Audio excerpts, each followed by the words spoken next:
إن الحمد لله نحمده ونستعينه ونستغفره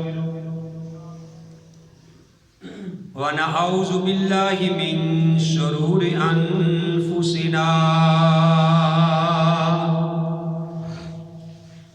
ومن سيئات أعمالنا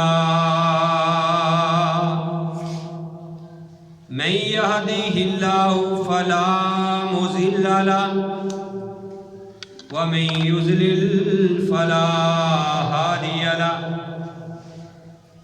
وأشهد أن لا إله إلا الله وحده لا شريك له وأشهد أن محمدا عبده ورسوله يا أيها الذين آمنوا اتقوا الله حق تقاته ولا تموتن إلا وأنتم مسلمون أما بعد فإن خير الحديث كتاب الله وخير الهدي هدي محمد صلى الله عليه وآله وسلم وشر الأمور محدثاتها وكل محدثة بدعة وكل بدعة ضلالة وكل ضلالة في النار. أعوذ بالله السميع العليم من الشيطان الرجيم. بسم الله الرحمن الرحيم. قال الله تبارك وتعالى في سورة النساء وَاعْبُدُوا اللَّهَ اور عبادت کرو اللہ کی وَلَا تُشْرِكُوا بِهِ شَيْئًا اور نہ شریک ٹھہراؤ اس کے ساتھ کسی کو بھی وَبِالْوَالِدَيْنِ إِحْسَانًا اور والدین کے ساتھ نیکی کرو والدین کے ساتھ اچھا سلوک کرو وَبِذِي الْقُرْبَى اور جو تمہارے قریبی ہیں وَالْيَتَامَى اور یتیموں کے ساتھ وَالْمَسَاكِينِ اور مسکینوں کے ساتھ وَالْجَارِ ذِي الْقُرْبَى جو تمہارے قریبی ہمسائے ہیں وَالْجَارِ الْجُنُوبِ اور جو تمہارے اجنبی ہمسائے ہیں وَالصَّاحِبِ بِالْجَنبِ اور تمہارے پہلو میں رہنے والے وَابْنِ السَّبِيلِ اور مسافر وَمَا مَلَكَتْ أَيْمَانُكُمْ اور جن کے مالک ہوئے تمہارے دائیں ہاتھ اِنَّ اللَّهَ بے شک اللہ تعالی لا يحب نہیں پسند کرتا من کان مختالا فخورا جو ہو بڑا ہی شیخی بخیرنے والا بڑا ہی تکبر کرنے والا. حمد و ثنا کے لائق اللہ وحدہ لا شریک کی ذات پاک ہے. حمد و ثنا کے بعد لاکھوں اور کروڑوں درود و سلام امام الانبیاء امام القبلتین امام الثقلین امام الحرمین امام اعظم مرشد اعظم رہبر اعظم آمینہ کے لال عبداللہ کے در یتیم ساری کائنات کے سردار محمد رسول اللہ صلی اللہ علیہ وآلہ وسلم کی ذات گرامی پہ. محترم حضرات، میں نے آپ کے سامنے قرآن حکیم سے سورہ النساء ہے اس کی ایک آیت کریمہ آپ بھائیوں کے سامنے تلاوت کی ہے. اس آیت کریمہ میں اللہ احکم الحاکمین نے زندگی کے جو رہن سہن کے مسائل ہیں جس طریقے سے ہم نے معاشرے میں زندگی گزارنی ہے اللہ نے اس آیت میں ساری باتوں کو سمو دی ہے. تو بات اگر آپ غور سے سنیں گے تو میں بغیر کسی تمہید کے ہی بات کرنا چاہتا ہوں اللہ احکم الحاکمین نے فرمایا وَاعْبُدُ اللَّهَ، اے لوگو اللہ کی عبادت کرو، اللہ کی عبادت کرو، وَلَا تُشْرِكُ بِهِ شَيْئًا، اور اللہ کے ساتھ کسی اور کو شریک نہ ٹھہراؤ۔ اللہ کی عبادت کے ساتھ اللہ کی صفات میں کسی اور کو شریک نہ ٹھہراؤ۔ اب آپ نے عبادت کر لی، آپ نے اللہ کے ساتھ کسی کو شریک بھی نہیں ٹھہرایا، بات تو اتنی بڑی تھی کامیابی کے لیے، لیکن اللہ احکم الحاکمین نے ساتھ یہ فرما دیا وَبِالْوَالِدَيْنِ إِحْسَانًا، اگر میری عبادت کرنی ہے، میرے ساتھ تم نے کسی کو شریک نہیں ٹھہرانا، تو یاد رکھو بالوالدین احسانا، اپنے والدین کے ساتھ بھی تم نے نیکی کرنی۔ یہ نہ ہو کہ تم عبادت کرو دن رات، اللہ کی عبادت کر رہے ہیں، جی میں تو اللہ کے ساتھ کسی کو شریک بھی نہیں ٹھہرا رہا، لیکن والدین تیرے سے تنگ ہے، والدین کی تو خدمت نہیں کرتا، والدین کی تو پرواہ نہیں کرتا، تو میرے بھائیوں تیری وہ عبادات کسی کام کی نہیں ہے۔ تو اللہ نے فرمایا وَاعْبُدُ اللَّهَ، اللہ کی عبادت کرو، وَلَا تُشْرِكُ بِهِ شَيْئًا، اور اس کے ساتھ کسی کو شریک نہ ٹھہراؤ، وَبِالْوَالِدَيْنِ إِحْسَانًا، اور والدین کے ساتھ بلائی کرو، نیکی کرو، اچھائی کرو۔ تو میرے بھائیوں والدین کے ساتھ نیکی کرنا یہ بہت بڑی بات ہے۔ پیارے نبی علیہ الصلوۃ والسلام نے ارشاد فرمایا کہ جو بندہ اپنے والدین کا نافرمان ہے اس کی کبھی بھی دنیا میں نجات نہیں ہو سکتی، نہ آخرت میں ہو سکتی ہے اور نہ دنیا میں ہو سکتی ہے، اور جو اپنے والدین کا فرما بردار ہے اللہ احکم الحاکمین اس بندے کی، پنجابی کہندے ہیں کہ کدی بھی کانڈ نہیں لگن دیتا۔ جو بندہ اپنے والدین کا فرما بردار ہے، یہ والدین کی فرما برداری تو زندگی میں کرنی ہے، لیکن اگر وہ والدین تیرے دنیا سے چلے جائیں تو پھر بھی تیری ذمہ داری ختم نہیں ہوتی۔ پیارے نبی علیہ الصلوۃ والسلام نے فرمایا کہ پھر نیکی یہ ہے کہ تمہارے والدین کے جو دوست تھے، تمہارے والدین کے جو عزیز و اقارب تھے، پھر تم نے ان کے ساتھ بھی نیکی کرنی۔ ابن عمر رضی اللہ تعالی عنہ جا رہے ہیں راستے میں، اپنی سواری پہ جا رہے تھے، پگڑی باندھی ہوئی تھی، تو راستے میں ایک بدو ان کو مل جاتا ہے، ایک پینڈو بدو مل جاتا ہے۔ تو ابن عمر رضی اللہ تعالیٰ عنہ کے پاس ایک فالتو جانور اور بھی تھا، تو جب ملا تو ابن عمر اس بندے کو دیکھ کے اپنی سواری سے نیچے اتر آئے، اس کو ملے بڑے اچھے طریقے سے، اور پھر اس کو جب جانے لگا وہ آدمی جو اپنے ساتھ سواری تھی ایک اور، وہ بھی اس کو دے دی اور اپنی پگڑی اتار کے بھی اس کو دے دی۔ ساتھ آدمی تھا، وہ کہنے لگا کہ ابن عمر یار اتنا تو نے اس کو پروٹوکول دیا ہے، اتنی اس کی تو نے عزت کی ہے، وہ تو ایک عام بندہ تھا، بدوی پینڈو، تو نے سواری بھی دے دی، ٹھیک ہے نا، اور اپنی پگڑی بھی اس کو دے دی۔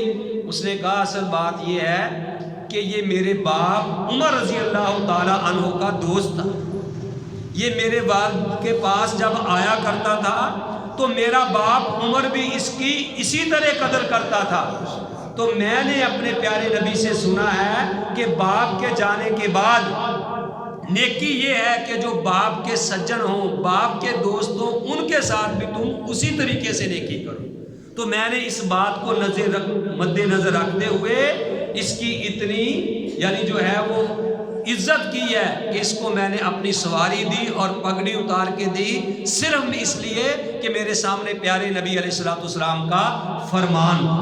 تو میرے بھائیوں عزت اس میں ہے کہ دنیا سے کوئی چلا جائے تو اس کے چلے جانے کے بعد بھی اس کا خیال رکھا جائے۔ حضرت عائشہ رضی اللہ تعالی عنہا، بات غور سے سنیں ذرا، ان کا اپنا ایک بانجا تھا جس کا نام تھا عبداللہ.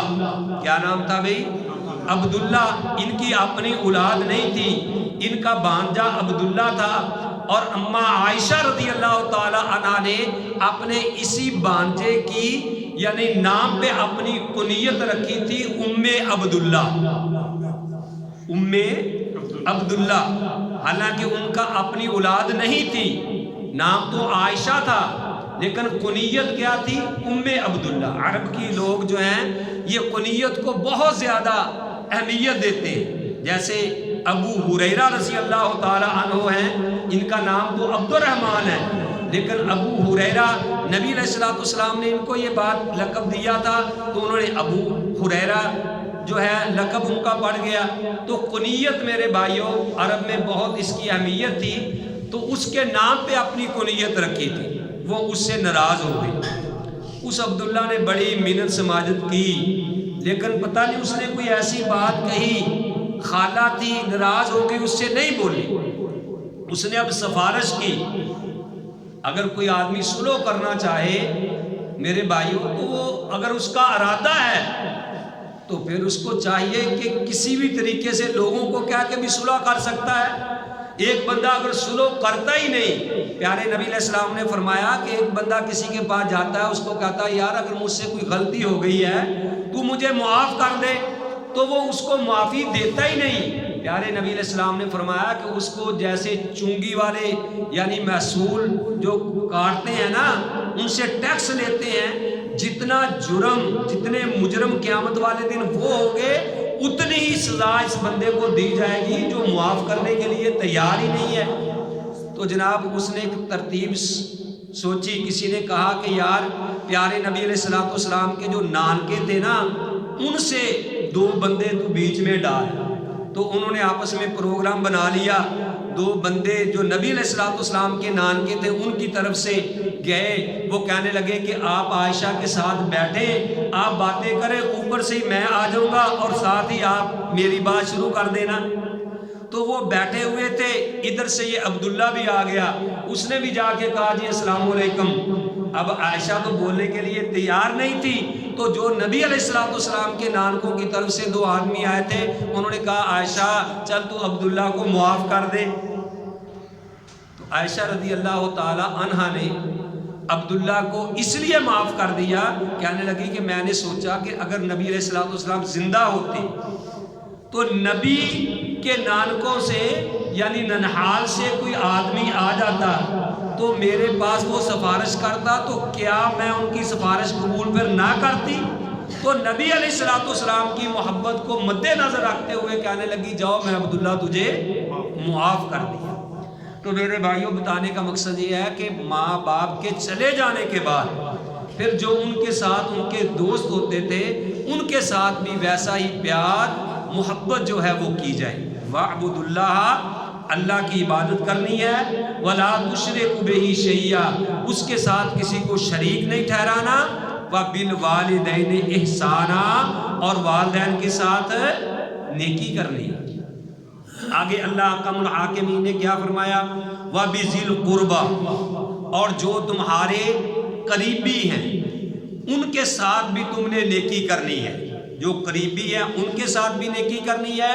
والیتاما، جو یتیم ہیں ان کے ساتھ بھی تم نے نیکی کرنی ہے. والمساکین، مسکینوں کے ساتھ بھی نیکی کرنی ہے. وجار ذی القربى، اور جو تمہارے قریبی ہمسائے ہیں ان کے ساتھ بھی نیکی کرنی ہے. اور جو تمہارے اجنبی ہمسائے ہیں ان کے ساتھ بھی نیکی کرنی ہے. جو چند لمحوں کے لیے ہمسائے بنتے ہیں، فرض کرو ہم مسافر ہیں، بس پہ بیٹھے ہیں، تمہاری سیٹ پہ آ کے کوئی آدمی بیٹھ گیا، اس کے ساتھ بھی بھلائی کرنی ہے، نیکی کرنی ہے.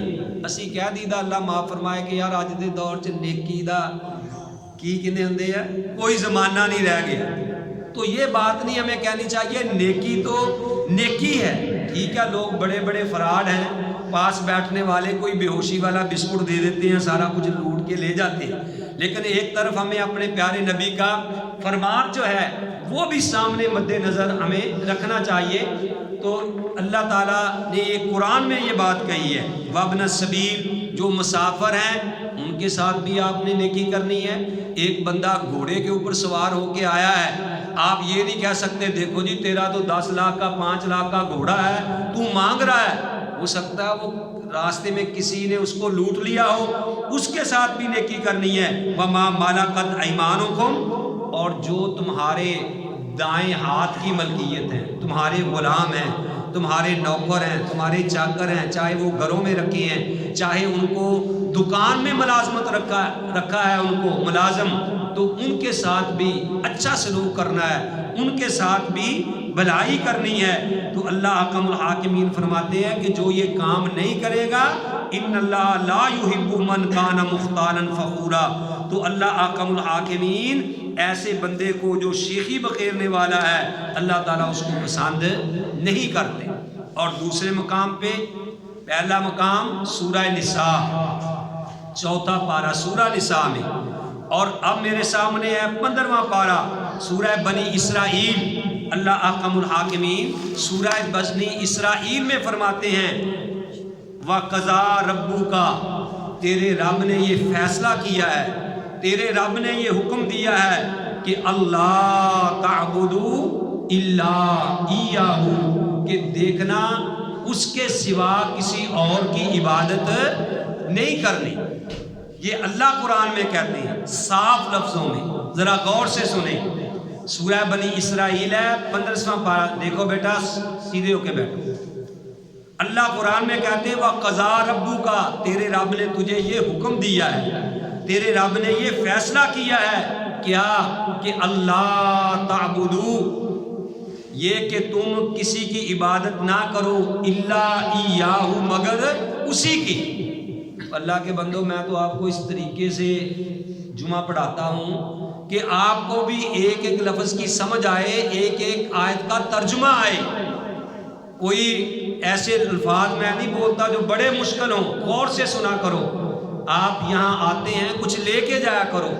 قضا، اللہ نے حکم دیا، قضا ربو کا، تیرے رب نے یہ حکم دے دیا ہے کہ اللہ تعبدو الا ایاہ، کہ تم نے عبادت نہیں کرنی سوائے اس کے، یعنی اللہ کے علاوہ کسی اور کی عبادت نہیں کرنی۔ اور ساتھ ہی اللہ نے یہ کہہ دیا وَبِالْوَالِدَيْنِ إِحْسَانًا، اپنی عبادت کے ساتھ ہی پہلے بھی اللہ احکم الحاکمین نے کہا وَاعْبُدُوا اللَّهَ وَلَا تُشْرِكُوا بِهِ شَيْئًا وَبِالْوَالِدَيْنِ إِحْسَانًا، یہاں بھی اللہ نے کہا وَقَضَىٰ رَبُّكَ أَلَّا تَعْبُدُوا إِلَّا إِيَّاهُ وَبِالْوَالِدَيْنِ إِحْسَانًا، کہ تم نے اپنے والدین کے ساتھ نیکی کرنی ہے۔ آگے اللہ احکم الحاکمین نے فرمایا اِمَّا يَبْلُغَنَّ عِندَكَ الْكِبَرَ أَحَدُهُمَا، اگر تیری موجودگی میں، تیری زندگی میں ان دونوں میں سے ایک او کلاہما، یا دونوں بڑھاپے کو پہنچ جاتے ہیں۔ سنو اللہ کا قرآن، اما یبلغن عندک الکبر احدہما، اگر تیرے پاس تیری زندگی میں وہ دونوں بڑھاپے کو پہنچ جاتے ہیں، احدہما، ان میں سے ایک ماں یا باپ، او کلاہما، یا دونوں بڑھاپے میں پہنچ جاتے ہیں، فلا تقل لہما اف، اللہ کہتے ہیں کہ تم نے ان کو اف تک بھی نہیں کہنا۔ میں نے پہلے کہا ہے کہ جو ماں باپ کا فرما بردار ہے، اللہ دی قسم اللہ دی کانڈ نہیں لگن دیتا، اور جو والدین کا نافرمان ہے اس کو کبھی بھی زندگی میں سکون حاصل نہیں ہو سکتا۔ یہ میرے رب نے فیصلہ کر دیا ہے۔ سکون اس چیز کا نام نہیں کہ تیرے پاس گاڑیاں ہیں، تیرے پاس کارخانے ہیں، تو جناب تیرے پاس کروڑوں اربوں روپیہ ہے، اس اربوں روپوں کو، گاڑیوں کو کیا کرنا اگر تجھے سکون ہی نہیں ہے۔ اللہ قرآن میں کہتے ہیں فلا تقل لہما اف، دیکھنا جب وہ بوڑھے ہو جاتے ہیں تو ان کی عادتیں بچوں کی طرح ہو جاتی ہیں۔ اللہ کہتے ہیں تو نے ان کو اف تک نہیں کہنا، ولا تنہرہما، اور دیکھنا ان کو جھڑکنا بھی نہیں ہے۔ کہ کی بابا تو استاد بار بار ہوں سانو بھی سو لین دے. فرمایا ولا تنہرہما تنہرہما، پھر ان کو دونوں کو کسی کو جھڑکنا بھی نہیں ہے. وقل لہما قولا کریما، اور ان کو بات کہنی ہے تو بڑی ہی نرمی کے ساتھ ان سے بات کرنی ہے، ان سے بڑی ہی نرمی کے ساتھ بات کرنی ہے. وَاخْفِضْ لَهُمَا جَنَاحَ الذُّلِّ مِنَ الرَّحْمَةِ، اور ان کے لیے تو نے اپنے بازوؤں کو جھکا دینا ہے، نرمی کے ساتھ جھکا دینا ہے. وَقُلْ رَبِّ ارْحَمْهُمَا، اور اللہ سے کہنا ہے اے میرے اللہ ان دونوں پہ رحم فرما. کما ربیانی صغیرا، جس طرح انہوں نے بچپن پہ میرے اوپر رحم فرمایا تھا. یہ سعادت کس کو ہے؟ جو بندہ نمازی ہے، نماز پڑھے گا، التحیات پہ بیٹھے گا تو اس وقت کہے گا رب اغفر لی ولوالدی، کہ اے اللہ مجھے بھی معاف کر دے، میرے ماں باپ کو بھی معاف کر دے. کل میرا ایک جگہ پہ درس تھا تو وہاں میں نے یہ بات بتلائی کہ بھئی یہ سعادتیں اس کے لیے ہیں جو بندہ نمازی ہے، کہ نماز میں یہ پڑھے. میں نے کہا کہ الحمدللہ اللہ کی توفیق سے میرے والد صاحب جو ہم کو فوت ہوئے تقریباً 25 سال ہو گئے ہیں، میری والدہ کو بھی 5 سال ہوئے. میں نے کہا کہ الحمدللہ ایک نماز ایسی نہیں 25 سال میں کہ میں نے التحیات کے بعد جب میں نے اپنے والدین کے لیے دعا نہ کی. اور پھر میں میرے بھائیوں آپ سے بھی گزارش کرتا ہوں کہ جن کے والدین زندہ ہیں ان کی قدر کرو، اور جن کے والدین دنیا سے جا چکے ہیں ان کے مرنے کے بعد ان کے لیے دعائیں کرو. اللہ نے دعا بھی سکھلا دی ہے کہ تم نے یہ کہنا ہے رب ارحمہما کما ربیانی صغیرا. اللہ جس طرح انہوں نے بچپن میں میرے اوپر رحم فرمایا تھا، جیسے بچپن میں انہوں نے مجھے پالا تھا، اللہ تو بھی اسی طرح ان پہ رحم فرما. اللہ کہتا اللہ تمہیں خوب جانتے ہیں. آگے اللہ نے پھر بات کہی وَآتِ ذَا الْقُرْبَى حَقَّهُ، کہ جو حقدار ہیں ان کو ان کا حق دو. تمہارے رشتہ دار جن کا جو حق بنتا ہے ان کو حق دو. والمسکینہ، مسکینوں کو، وابن السبیل، اور مسافروں کو. ولا تبذر تبذیرا، اور بے جا فضول خرچ نہ کرو.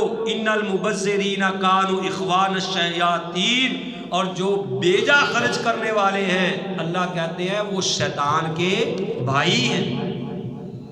آج ہم غریب کو، مسکین کو دینے کے لیے تیار نہیں. شادی ہو تو ہم کروڑوں روپیہ ضائع کر دیتے ہیں. میرے بھائیوں باجے لے آئے، ڈول لے آئے، اور جناب دوسرے ناچنے والے ڈانسر لے آئے، اور پتہ نہیں کیا کیا فضول رسموں پہ ہم کروڑوں روپیہ خرچ کر دیتے ہیں، اور جہاں رب نے کہا ہے وہاں ہم خرچ کرنے کے لیے تیار نہیں ہیں. اللہ کہتے ہیں وَآتِ ذَا الْقُرْبَى حَقَّهُ، تم ان کو ان کا حق دو. اگر تم اپنے رشتہ داروں کو دیتے ہو زکوٰۃ یا خیرات یا کچھ بھی، ان پہ احسان نہیں کرتے، یہ ان کا حق ہے، اللہ نے کہا ہے. اور پھر دیکھنا نظارہ کتنا آئے گا.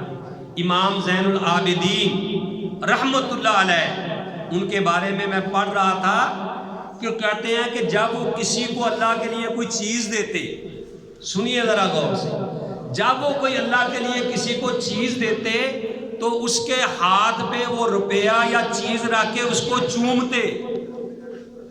مثلا فقیر کو، مسکین کو، کسی کو کوئی چیز دی ہے نا، پیسہ، اس کے ہاتھ کے اوپر رکھ کے تو اس پیسے کو یا اس چیز کو چومتے. کسی نے پوچھا کہ اے زین العابدین تم ایسا کیوں کرتے ہو؟ وہ کہنے لگے کہ میں اس لیے ایسا کرتا ہوں کہ جب یہ حدیث ہے کہ جب کوئی کسی غریب مسکین کو پیسہ یا کوئی چیز دیتا ہے وہ چیز سب سے پہلے اللہ کے دائیں ہاتھ میں جاتی ہے.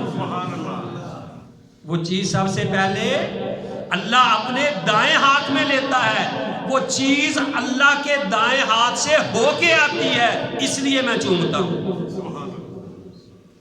تو بھائیو یہ سعادتیں ہم سے کہیں نکل نہ جائیں، یہ سعادتیں ہم سے کہیں نکل نہ جائیں۔ سورہ دخان ہے، پارہ نمبر 25 ہے، آیت نمبر 29 ہے۔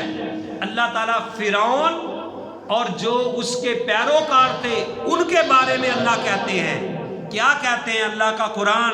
سورہ دخان، قرآن میں سورت ہے سورہ دخان، دخان کا معنی ہوتا ہے دھواں، تو اس میں تذکرہ ہے کہ قیامت والے دن یعنی ایک نشانی قیامت کی یہ بھی ہوگی کہ سارے آسمان پہ دھواں ہی دھواں ہو جائے گا۔ جو مومن ہے ان کو تو صرف نزلہ وغیرہ زکام ہوگا اس دھوئیں سے، اور جو کافر منافق ہیں وہ دھواں ان کے یعنی نتنوں کے ذریعے ناکوں میں یعنی ناک میں گھس جائے گا اور وہ بے ہوش ہو جائیں گے۔ تو ان کے بارے میں اللہ کہتے ہیں فرعون اور اس کے ساتھیوں کے بارے میں فما بقت علیہم السماء والارض، کہ ان کے اوپر جب وہ دنیا سے گئے نہ زمین روئی نہ آسمان رویا۔ فما بقت علیہم السماء والارض، نہ ان پہ زمین روئی نہ آسمان رویا، وما کانوا منظرین، اور نہ ان کو ڈھیل دی گئی۔ اب اس کا کیا مطلب ہے کہ نہ زمین روئی نہ آسمان رویا؟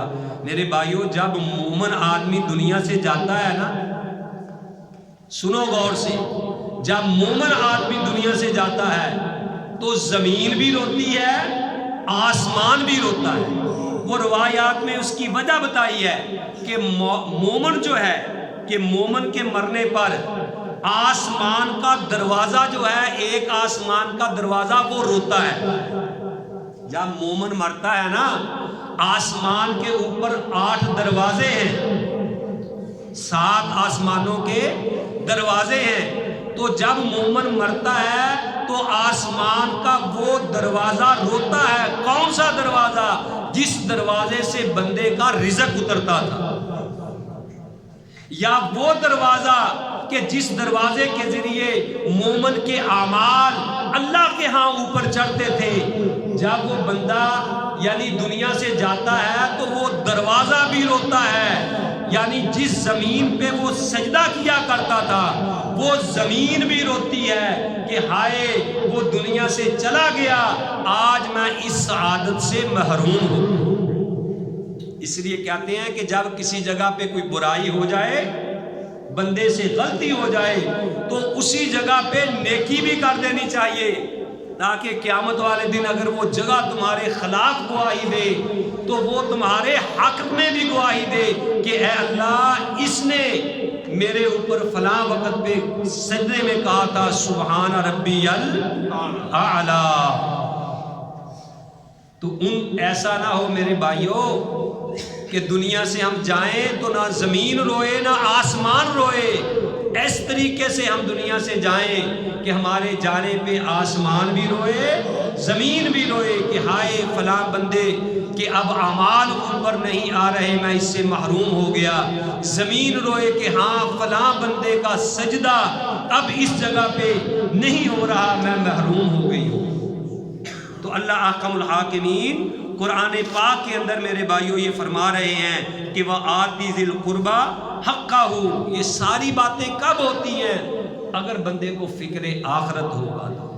حضرت ابو درداء سب کہہ دو رضی اللہ تعالی عنہ، عمر فاروق رضی اللہ تعالیٰ عنہ کے دور خلافت میں انہوں نے ابو درداء کو بھیجا کہ جاؤ شام کے علاقے میں لوگوں کو تبلیغ کر کے آؤ۔ کیا کر کے آؤ؟ تبلیغ کر کے آؤ لوگوں کو۔ تو میرے بھائیوں وہ گئے، وہاں جا کے بیمار ہو گئے۔ انہوں نے ایک اونٹ رکھا ہوا تھا، اس کا نام تھا دامون۔ کیا نام تھا بھائی؟ دامون اس اونٹ کا نام تھا۔ جب ابو درداء بیمار ہو گئے جا کے لوگوں کو کہنے لگے یار میرے اونٹ کو میرے پاس لاؤ، میرے اونٹ کو میرے پاس لاؤ۔ جب اس کے اونٹ کو ان کے پاس لایا گیا تو اس کے کان میں کہتے ہیں کہ اے اونٹ، تو یہ بات جانتا ہے کہ مجھے پتا تھا کہ تو اتنا وزن اٹھا سکتا ہے، میں نے اس سے زیادہ تیرے اوپر وزن نہیں رکھا، میں نے اتنا تیرے اوپر وزن رکھا جب مجھے ضرورت پڑی، مجھے پتا تھا کہ اتنا یہ وزن برداشت آسانی سے کر سکتا ہے، لیکن اگر کبھی مجھ سے ایسی زیادتی ہو گئی ہو کہ میں نے وزن تیرے اوپر زیادہ رکھ دیا ہو تو اللہ کے لیے مجھے معاف کر دینا، قیامت والے دن اللہ کے سامنے میری شکایت نہ لگا۔ یہ وہ لوگ تھے جن کے لیے آسمان بھی روتے تھے اور زمین بھی روتی تھی جب وہ دنیا سے جاتے تھے۔ تو میرے بھائیوں، بتانے کا مقصد یہ ہے کہ ہمیں بھی یہ جو آیت کریمہ میں نے آپ کے سامنے تلاوت کی ہے، اس کو مد نظر رکھتے ہوئے اللہ کہتے ہیں وَآتِ ذَا الْقُرْبَى حَقَّهُ، قرابت داروں کو ان کا حق جو ہے وہ دو۔ اور اللہ نے جو اپنے والدین کے بارے میں کہا ہے وَقَضَىٰ رَبُّكَ أَلَّا تَعْبُدُوا إِلَّا إِيَّاهُ، کہ اللہ نے تمہیں حکم دیا ہے کہ اللہ کے علاوہ کسی اور کی عبادت نہیں کرنی، وَبِالْوَالِدَيْنِ إِحْسَانًا، اور والدین کے ساتھ نیکی کرنی ہے، اِمَّا يَبْلُغَنَّ عِندَكَ الْكِبَرَ أَحَدُهُمَا، اگر تیرے پاس ان دونوں میں سے ایک باپ یا تیری ماں، دونوں میں سے ایک تیرے ہوتے ہوئے بڑھاپے میں پہنچ جائیں، او کلاہما، یا دونوں بڑھاپے میں پہنچ جائیں۔ میرے بھائیوں، ہمارے ایک جاننے والے ہیں دوست، مجھے یاد ہے، میں نام نہیں لینا، ان کے یعنی والدین زندہ تھے، 3 بھائی تھے، وہ تینوں بھائیوں نے کہا کہ میں تو دونوں کو یعنی کھانا نہیں کھلا سکتا۔ انہوں نے اپنے ماں باپ کو اللہ کی قسم تقسیم کیا تھا، میں نے اپنی خود آنکھوں سے دیکھا۔ ایک بھائی روٹی لے کے آیا، اس نے باپ کے سامنے رکھ دی ہے، ماں کو یہ جرت نہیں تھی کہ وہاں سے اٹھا کے کھائے، کیونکہ اس کی باری دوسرے بیٹے کے پاس تھی۔ ماں سامنے دیکھ رہی تھی، باپ کھا رہا ہوتا تھا، اور کئی دفعہ ایسے دیکھا کہ ماں کی جس دن باری جس بیٹے، وہ بیٹا اس کے پاس رکھ رہا ہے کہ تیرے لیے وہ لائے گا۔ تو اس طریقے سے دونوں کو اللہ کی قسم میں نے دیکھا، اور آج وہ بندے ذلیل ہوتے ہوئے میں نے دیکھے۔ میں پھر کہتا ہوں، جو والدین کی عزت کرتا ہے اللہ انہاں دی کڈ نہیں لگن دیتا۔ اپنے والدین کی عزت کیا کرو، اپنے والدین کا احترام کیا کرو۔ اگر تم دنیا میں بھی عزت چاہتے ہو اور آخرت میں بھی عزت چاہتے ہو، اللہ نے کہہ دیا فَلَا تَقُلْ لَهُمَا أُفٍّ وَلَا تَنْهَرْهُمَا، ان کو اف تک بھی نہیں کہنا اور نہ ان کو جھڑکنا ہے۔ وَقُلْ لَهُمَا قَوْلًا كَرِيمًا، اور جب بھی بات کرنی ہے بڑی نرمی کے ساتھ کرنی ہے۔ جب تم ایسا کرو گے اللہ تمہیں دنیا میں بھی عزتیں دے گا اور آخرت میں بھی عزتیں دے گا۔ اللہ تعالیٰ سے دعا ہے کہ اللہ تعالیٰ ہم سب کو صحیح معنوں میں اپنے والدین کی خدمت کرنے کی توفیق نصیب فرمائے۔ وما علیہ